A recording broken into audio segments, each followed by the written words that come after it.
Shalom, Bapak Ibu yang dikasihi Tuhan, puji nama Tuhan. Saya sangat senang kembali berbagi dengan Bapak Ibu saudara kasih Tuhan dalam acara renungan pengajaran Kataros Ministry. Saya akan mengajak kembali kita belajar firman Tuhan yang pasti memberkati kita, menguatkan iman kita, terutama dalam kondisi situasi bangsa kita pada saat ini. Melanjutkan topik firman Tuhan di renungan sebelumnya, yaitu kualitas iman Abraham. Kualitas iman Abraham. Setiap kita pasti sudah mendengar nama Abraham. Bukan lagi satu nama yang asing. Apalagi Abraham ini diyakini, dipercayai, bahkan menjadi tokoh yang patut diteladani dengan 3 agama besar di dunia ini, yaitu orang Yahudi, Israel, orang Kristen, dan juga agama Muslim. Disebut dengan Ibrahim. Bapak Ibu dikasihi Tuhan, di renungan sebelumnya sudah disampaikan kualitas iman Abraham yang hebat, yang luar biasa, itu yang patut kita teladani, yaitu yang kita sudah baca di kitab Roma pasal yang keempat ayat 17 sampai ayat 21. Khususnya ayat 17, iman Abraham adalah iman yang percaya akan yang tidak ada menjadi ada. Itu saya sudah jelaskan di renungan sebelumnya. Maka kita lanjutkan di ayat yang ke-18. Mari masih perhatikan Roma 4 ayatnya yang ke-18. Dikatakan demikian, sebab sekalipun tidak ada dasar untuk berharap,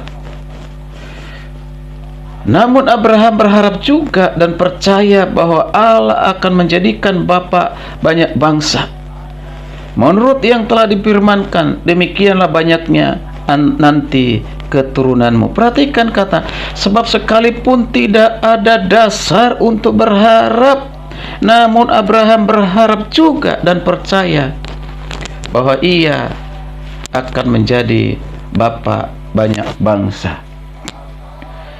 Nah, Bapak Ibu yang kasih Tuhan, mau kita perhatikan di sini. Yang kedua, iman Abraham atau kualitas iman Abraham. Imannya yaitu iman yang berharap meskipun tidak ada dasar untuk berharap. Itu tadi perhatikan di 18. Jadi sekali lagi, kualitas iman Abraham yaitu iman yang berharap meskipun tidak ada dasar untuk berharap. Ini luar biasa. Tidak semua orang bisa memiliki iman seperti ini. Tapi bagaimana kita, orang yang sungguh-sungguh percaya kepada Kristus? Kalau sudah sungguh-sungguh percaya kepada Kristus, maka iman ini pun bisa menjadi iman kita. Pengharapan itu ibarat cahaya yang memerangi atau api yang menghangatkan. Bila manusia tidak lagi memiliki pengharapan, bisa dikatakan ia sudah tidak ada lagi, bahkan dia mati. Tapi kalau dia punya pengharapan, itu berarti masih ada tanda-tanda kehidupan, atau dia masih hidup. Mengapa seseorang dapat bertahan hidup selama berhari-hari, dimanapun barangkali mungkin dia terapung-apung di tengah lautan karena kapalnya karam, dan dia hanya berharap ada pertolongan pada saat itu. Tapi karena dia masih ada harapan, harapan itulah yang kemudian membuat dia tertolong. Bapak Ibu yang kasih Tuhan, setiap orang memiliki harapan untuk hidup. maka itu menjadi kekuatan yang terus-menerus melalui ujian yang dialaminya, di mana Tuhan tetap hadir ada di sana, memberikan kekuatan supaya berharap mengandalkan Tuhan, bukan lagi mengandalkan dirinya sendiri. Mungkin Bapak Ibu saudara kasih Tuhan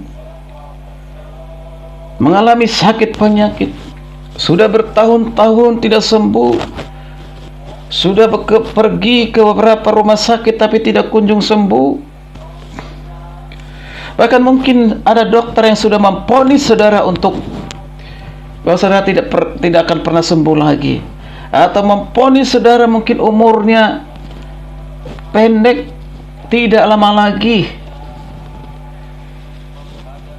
Tapi hari ini kita belajar bersama-sama, ketika engkau masih punya pengharapan kepada Tuhan, mungkin tidak ada dasar untuk berharap karena melihat kondisimu yang sakit, kesusahanmu yang pada saat ini.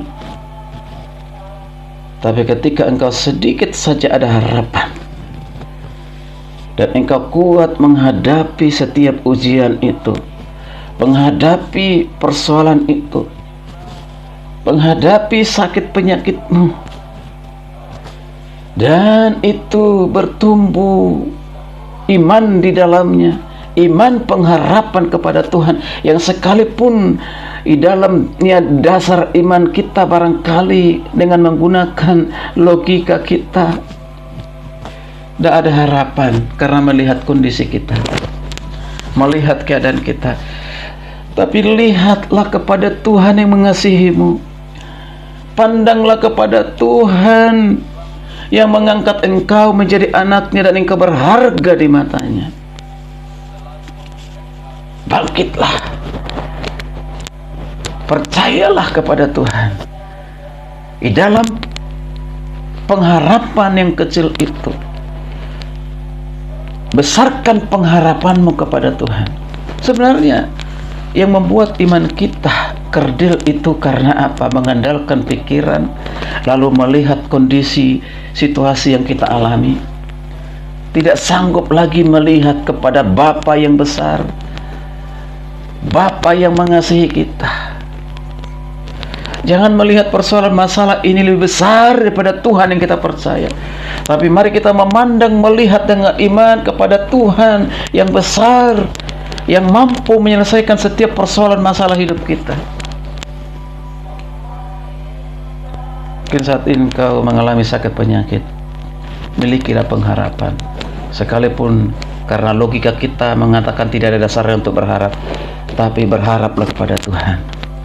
Berharaplah kepada Tuhan. Milikilah iman.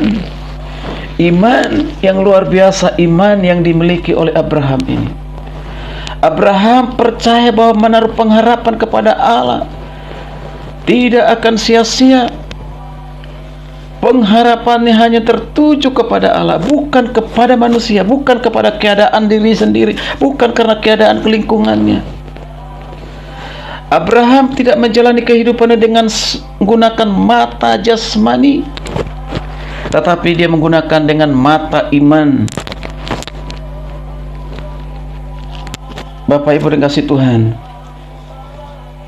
Rasul Paulus adalah seorang yang terpelajar, tetapi setelah menjadi pengikut Kristus, imannya mengalami perubahan yang drastis. Paulus berkata, sebab hidup kami adalah hidup karena percaya. Hidup karena percaya, bukan karena melihat. Nanti silakan baca di 2 Korintus 5 ayat 37. Ia juga mengajak setiap orang Kristen untuk bermegah dalam kesengsaraan, karena semuanya itu akan membuat kita makin dewasa secara rohani, sehingga pengharapan kita tidak mengecewakan. Dalam Roma 5 ayat 1 sampai ke 5, pengharapan kepada Kristus tidak pernah mengecewakan. Sekalipun kita melewatinya melalui ujian, penderitaan, kesusahan, tapi ingat, penderitaan, kesusahan yang kita alami sekarang ini tidak sebanding dengan kemuliaan yang kelak kita terima dari Tuhan. milikilah iman yang berkualitas, iman yang percaya, iman yang berharap meskipun tidak ada dasar untuk berharap. Tetaplah berharap kepada Tuhan. Terpujilah nama Tuhan. Saya mau katakan sekali lagi, milikilah iman seperti iman yang dimiliki oleh Abraham, bapak beriman itu, yaitu iman yang berharap meskipun tidak dasar untuk berharap. Maka kita bisa keluar menjadi pemenang, bahkan lebih daripada pemenang. Terpujilah nama Tuhan. Kiranya renungan ini menjadi berkat, kekuatan bagi kita semuanya. Sampai berjumpa di renungan berikutnya. Shalom, Tuhan Yesus memberkati.